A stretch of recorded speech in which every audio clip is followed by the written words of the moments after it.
faith is not believing on a wonderful outcome. Hindi porket may pananampalataya ka lang sa wonderful outcome.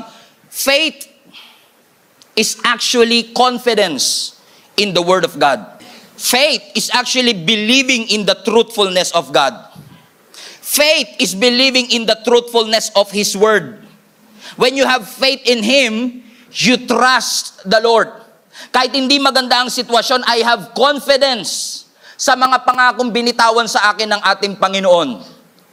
Buti pa po sa upuan may tiwala ka pa, pero sa Diyos minsan wala. Kanina, pagpasok ninyo, wala ako ni isang taong nakita na bago siya umupo, umikot muna siya. Kaya ba ako nito? Matibay ba to?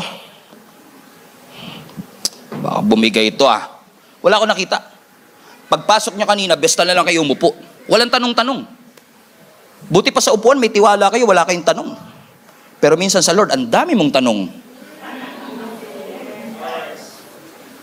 Bago ka umupo, ang dami mong tanong, Lord, kaya mo ba? Kaya ba, Lord? Mangako ka muna, Lord. Sabi ng Lord, come, pumunta ka.